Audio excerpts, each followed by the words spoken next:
Money on my mind, gotta hustle and grind. Financial literacy always on my mind. I'm stacking knowledge, no time to waste. Gotta invest smart, gotta keep up the pace. I'm reading books, learning all the tricks, studying the market, making calculated picks.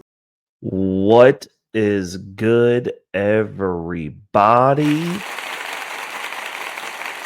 It's your boy Reckless Raiden there, and we are back at it again with another bag talk conversation.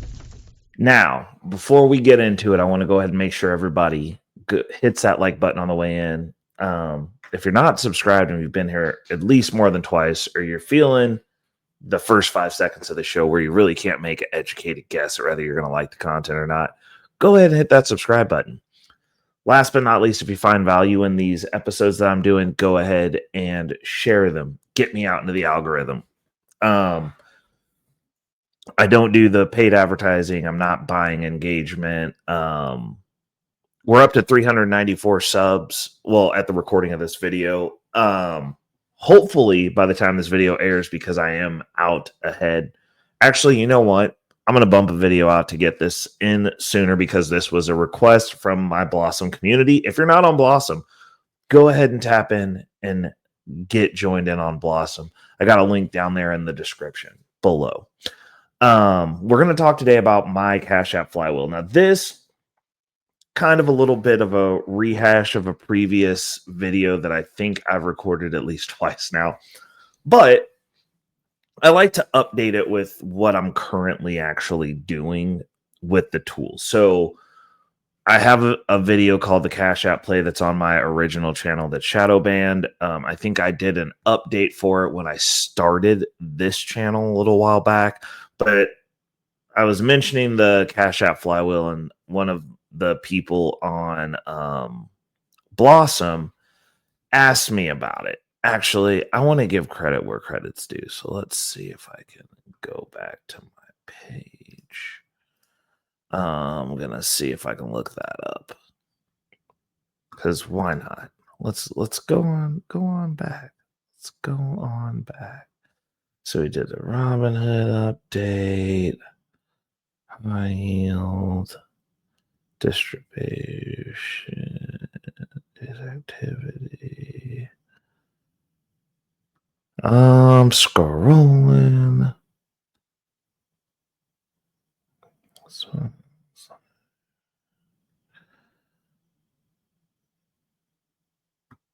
Okay, so I know it's in this realm of post. Hold on a second, because I do want to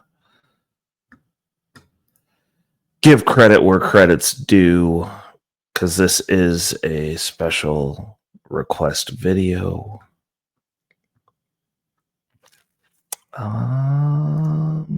Let's see here. Go back. Oh, come on, man. Blossom's website is a little bit confusing. Let's see here. Nope, not that one.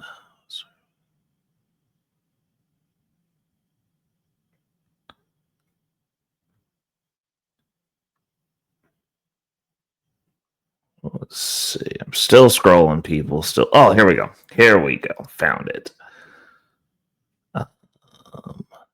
Oh, Will Brown. Shout outs to Will Brown off of Blossom. He's a new community member, but people ask and I do things. Not only do I do things, I try to do them promptly. I do them as soon as I can. Obviously, me still being in the muck, in the grind. I go to work, and my days are kind of long. They're anywhere from 10 to 12 hours.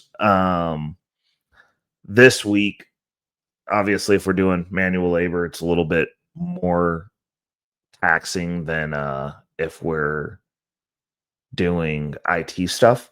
And this was more of a manual labor week for me. So, I'm recording late in the evening on Friday. We've had some dividends roll in, and I was thinking to myself before going to bed, I was like, I'd crank out a video because I haven't done anything today. So I'm actually very not tired because one of the things I've learned in my older age is you have to rest or your body starts ripping to shreds, literally.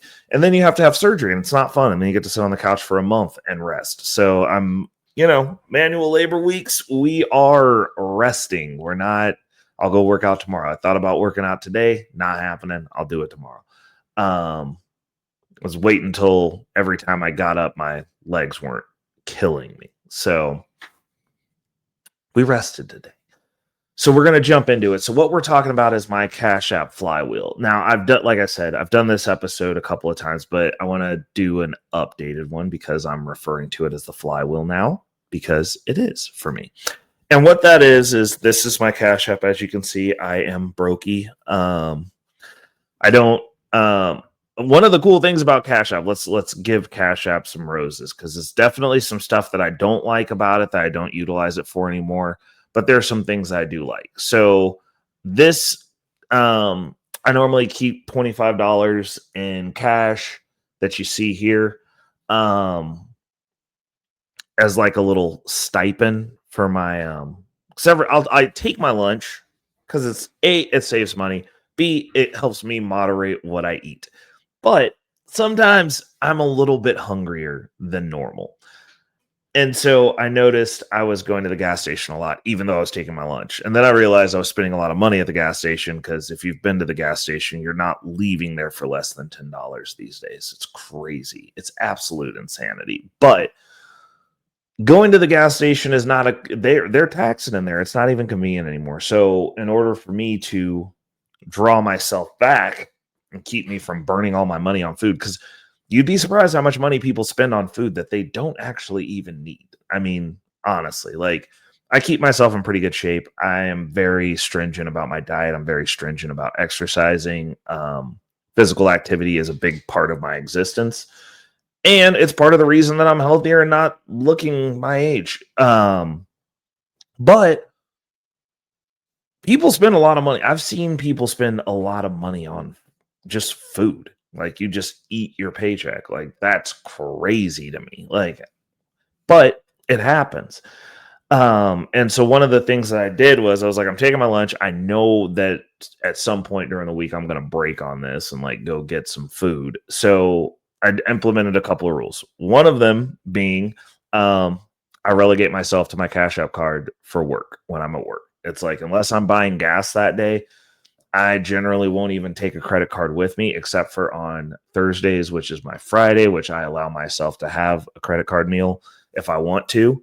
I don't even use it all the time, but I can on that day. But like, if I haven't used my Cash App card at all and there's money sitting on there, then I just use that card on that day. Especially if it's payday week, like the day of this recording. Neither here nor there. So the way that the Flywheel works, I just am now finding out that this does not show the it doesn't show what I need on here, which is kind of sad to me. It does not show the cash or the borrowing part, which is in the mobile app. This is a mobile first app, so there's just, it wasn't made to really be used via the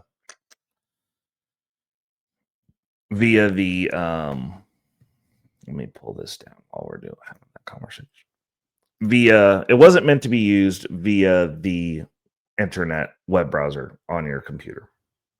So all the functionality is not there on that. I don't recommend using it that way. It's just not the greatest of tools. And yeah, it's not going to give it. So that's kind of, I was going to try and show exactly where it was. But if you have the Cash App, which I believe I have a referral link down in the description. If you're not on there, like, who's not on Cash App? I don't know. It seems like people are very campy about the money apps that they use, because like I have a Venmo that I never use, but I have it set up because people use Venmo. I don't use Venmo. It's just not as useful for me. I like Cash App. But if you don't have Cash App and want to give the Flywheel a shot, you're going to have to use Cash App. It's one of the easiest ways to get access to some money. Now, how much money? Not much money. And by not much, it's not much for me with the way that I borrow money. So I've worked mine up to $1,000. So I have $1,000 of available liquidity at any point in time. They've recently raised the rates. Now, when they first started, it was 2.5%, which was amazing. That's basically free money. Now it's 5%. Obviously, they're trying to turn a profit on this tool that they've given us, which also is free money for me for the way that I use it, because I don't use it to buy stuff. It goes directly into the market, 10% into Bitcoin, 90% into the income portfolio as accelerant. And from the income portfolio, that is also funding our long-term holdings, also buying more Bitcoin. We're doing all sorts of stuff in there. But right now, its primary goal is to pay off debt. So, it's not bad because I tax myself 10% or a flat 10. So 5% of it goes back to Cash App. The other 5% goes to me. So me and Cash App get $50 every time. I'm not going to let them be the only ones that make money off of me. But I just wanted to break down what that is. So the gist of it, the skinny of it, the too long didn't listen, is I pull that $1,000 at this juncture. With the way that we're doing the repayments, it's every 3 weeks we're getting to smash that redeploy button. And how do we do that? I take 50% of both of my weekly payments in my primary income portfolio, which is on Tuesdays and Fridays. We take 125 each payment, send it straight back over to Cash App. Now, Cash App, it's a flat 5%. I like flat percentages. That's the reason I do it. Oh, well, you're paying the 5%. Like, yeah, but I'm also paying it back every 3 weeks, and it's fronting me $1,000 to get into the market faster. So for me, the way that I'm utilizing it, it makes sense. I would also, I'm not doing this at the beginning of an account. I'm doing this with an account that can easily pay this back.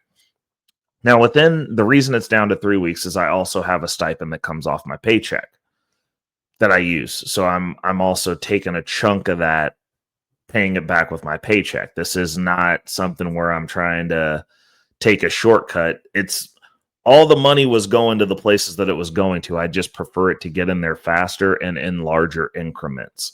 So every 3 weeks, this is an additional infusion of capital into my finance strategy.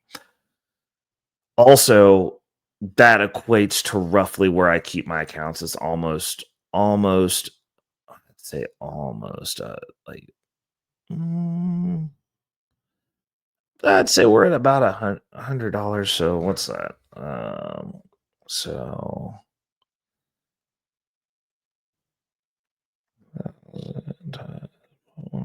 Yeah, it's adding up to about $100 a month.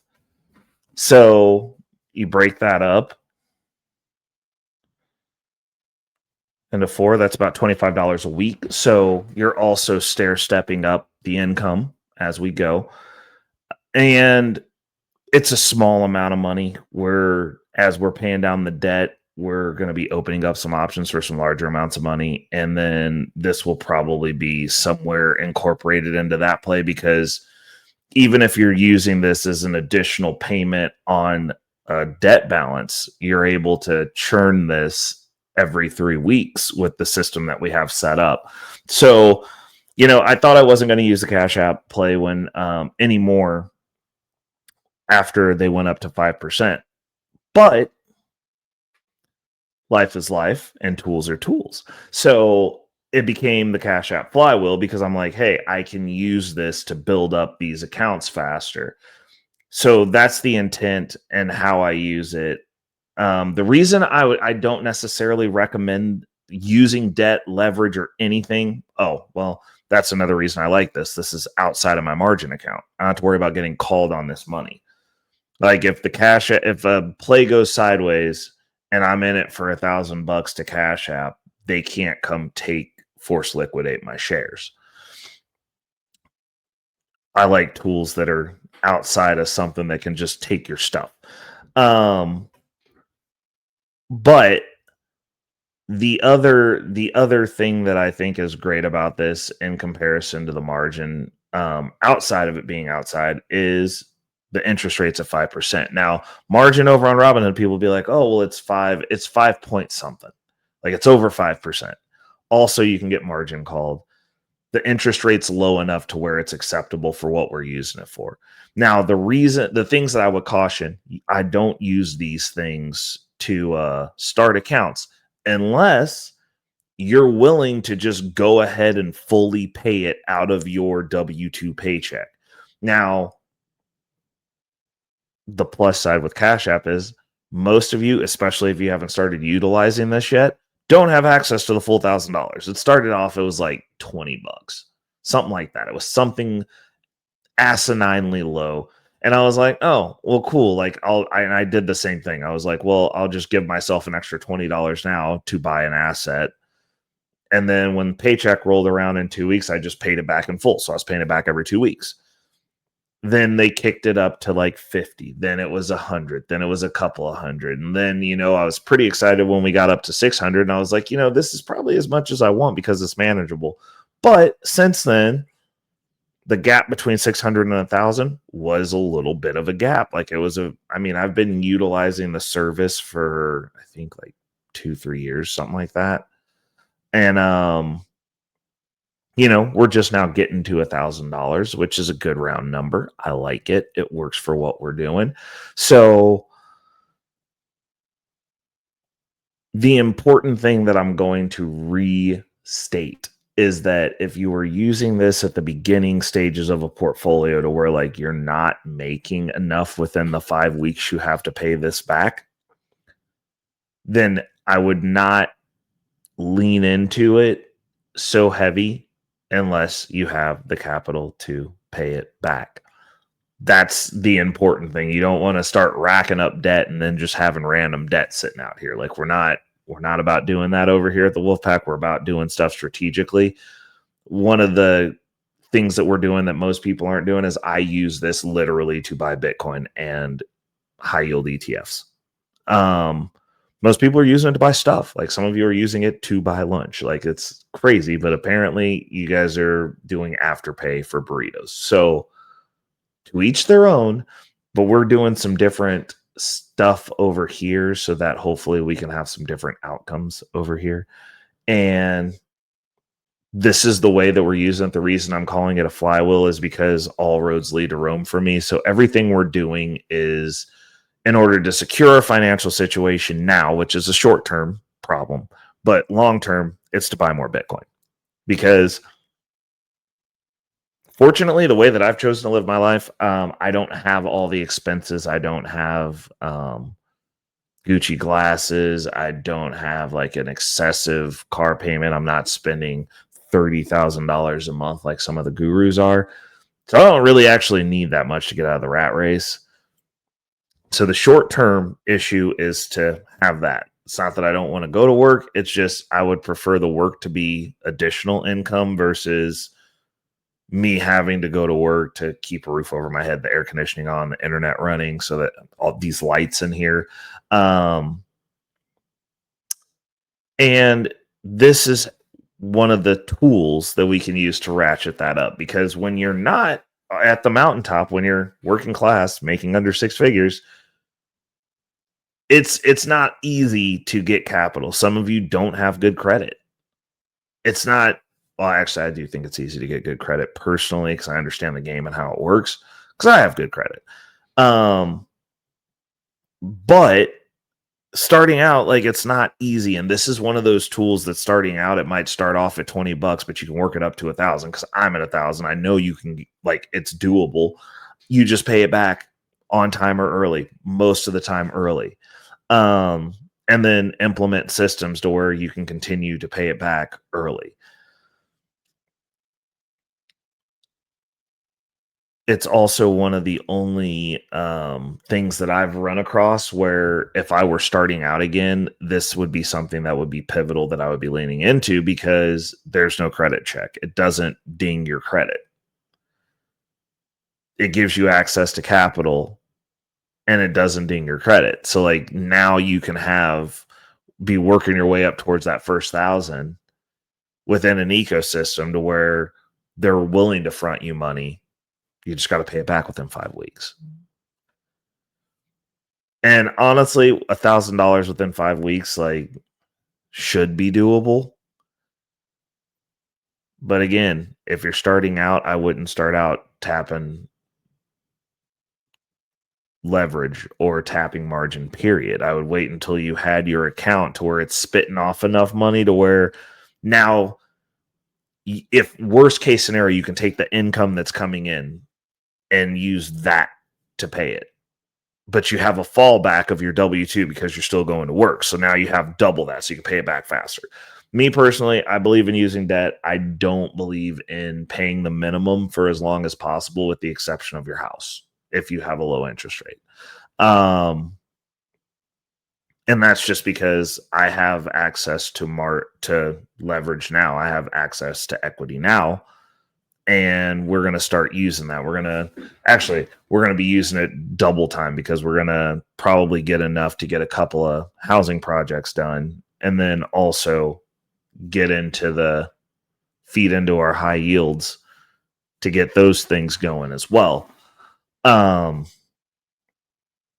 yeah, I think it's a great tool. I can't say enough good things about the access that it gives. I understand a lot of people don't use it the way that I do, which is the way that I think it should be used. I think if you're going to go into debt, you should go into debt to expand your wealth base. I don't believe in going into debt to just have things to impress people that don't care about you, or to flex on the internet, because those people don't care about you either. And yeah, so that's the Cash App Flywheel. If you have any further questions, now I'm going to obviously post this on Blossom. This will be up there for the Blossomites, which is what they call them over there. It's pretty cool. If you're not on Blossom, it's Facebook, but for finance. I mean, are there arguments? Yes. We argue about money, though. It's different kind. We have money fights. It's great. If there's any questions, you guys can definitely tap in with me over there. Like I said, there's a link down in the description. Down in the comments here, I do reply to all my comments, and I will until I am not capable of doing so. And obviously, invite you one last time to subscribe, because if you're not subscribed, why? Like, I'm not that bad. I'm obviously not good at this, but I also don't have to be here. And I'm not necessarily trying to be a YouTuber and influencer. This is just me documenting my journey. This isn't even financial advice. It's me giving the trajectory of the things that I've done to get to where I'm going, and, leaving the breadcrumbs as I'm walking the trail. And hopefully some of you guys are on the same path, and some of the stuff that I do hopefully will work in your situation, because personal finance is personal. It's an N of one experience. And what that means is your situation is uniquely yours, which means that everything that works for everybody else might not work for you. Money is like dieting. There's a million ways to do this. This is just my way. So, chew the meat, spit out the bone. It's your boy, Reckless Ray and Arrow. This has been another great bag talk. I will be back here again with you next Thursday. Until then, I'm out. Money on my mind. Yeah, focus, got no time for games. Nah, I don't play it, I'm all about that financial literacy. Investing in my future, building generational wealth. Dollar bills, they be calling my name, but I ain't chasing fame, I'm chasing change. Learn the game, now I'm playing it smart. Putting my money to work, it's an art. I'm stacking paper, building my own empire. No more living check to check, I'm getting higher. Investing in stocks, real estate, and more. Gotta secure the bag, that's what I came for.